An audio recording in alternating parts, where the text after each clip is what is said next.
Welcome, or far more optimistically, welcome back to the Small Triumph Sports Library and Archives channel. I've had an extremely busy start to summer, unexpectedly busy in some ways, although for the past 10 days or so I've gotten some really focused work done on my GT6 project, which is important.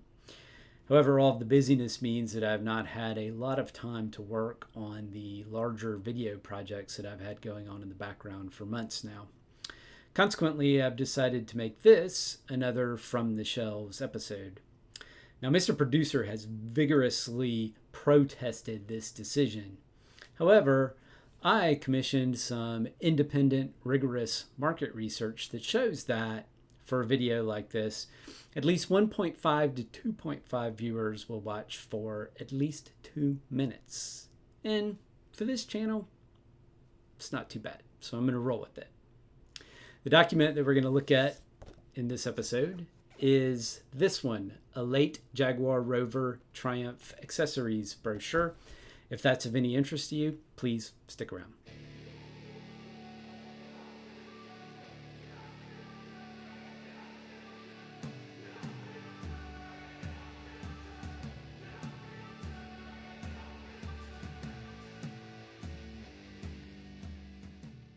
So what we have here is a very late Jaguar Rover Triumph Incorporated accessories brochure. Now, the publication date for this brochure is not clearly indicated anywhere in its pages. However, we can pretty accurately date the brochure based on various clues. The first of which is the fact that in late 1977, British Leyland embarked upon a program of decentralization and subdivided into several smaller units, of which Jaguar Rover Triumph Incorporated was one. Another important clue in this brochure is that it shows the very late Triumph Spitfires with the large black bumpers, and we know that those were 1979 and a half and 1980 model year cars. And another important clue is the fact that this brochure makes no mention of the TR8, which was officially introduced in the United States in 1980. All things considered, I think this brochure was probably published at some point in 1979. The next thing I want to discuss is the background imagery. And the first thing I'll emphasize is that this is a trifold ad, and the background image extends all the way across the page on each side. You can see here on the cover, we have a pastoral or bucolic scene. We have stables, and we have what appear to be a number of men preparing for a traditional English fox hunt. Or at least that's the first thing that comes to my mind based on a painting of a fox hunt that my grandparents had in their dining room back in the 1970s and 80s when I was growing up. So on the front of this particular brochure, when the pages are folded out, we have stables.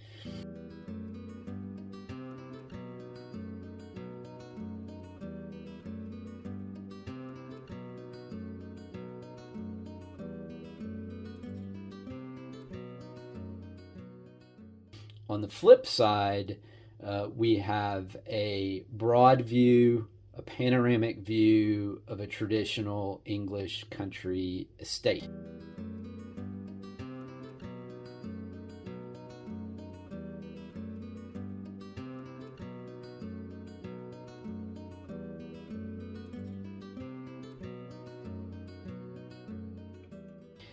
And sprinkled in to these images are various images of cars.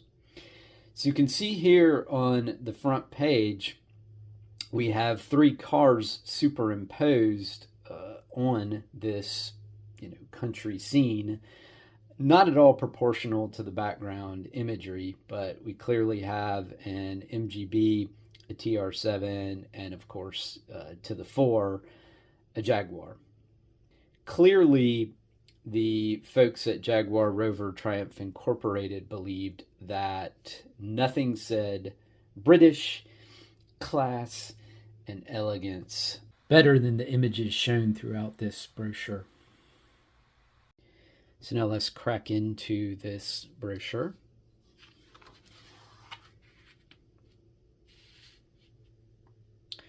So what we find on the back side of the cover is an odd image, but we have an MG steering wheel, and it's just kind of floating there on the background. And within the spokes of the steering wheel, we have images of several of the different styles of radios that are promoted in the accessories brochure, and we'll get to those in just a moment. Here on the right-hand side of the page, a number of items are promoted. First and foremost is touch-up paint, which I don't normally consider to be an accessory, but here it is in the accessories catalog. And for that, the brochure says, to assist you against the inevitable nick and prevent rust and corrosion, Jaguar Rover Triumph's touch-up paint is available. The kit contains original color paint and handy applicator. And of course, we have an image of several bottles of touch-up paint there, as well as some color samples. Next to that, on the right-hand side, we have wheel trim rings.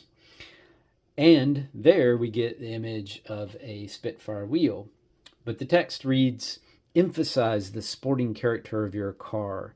Give it the instant glamour with these high luster trim rings of anodized aluminum, a snap to attach or remove. So we get a nice little pun there. Bottom left, we have a front spoiler that is specifically for an MGB, and since this is a Triumph channel, we will gracefully gloss over that. Bottom right, fog lamp kit, which, by the way, was not for the Spitfire, but I'll read the text anyway. Neither the gloom of night nor the thickness of fog will deter or halt the Jaguar Rover Triumph vehicle with a quartz halogen fog lamp kit. The kit consists of 2 fog lamps, 2 quartz halogen bulbs, wiring, connectors, relay, and illustrated instructions. So let's open this up.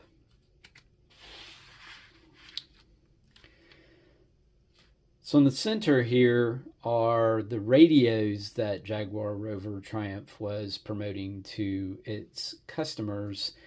And from top to bottom, we have a low end to high end here.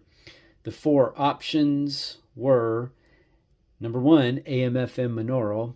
Number 2, AM/FM stereo push button. Number 3, AM/FM stereo cassette push button.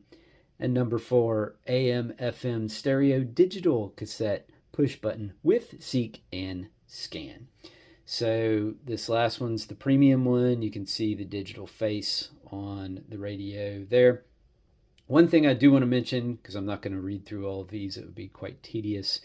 But one thing I do want to mention about option number 1, AM/FM monaural, which seems a little odd at this distance, but it's important to remember that the Spitfire was set up for a single speaker system.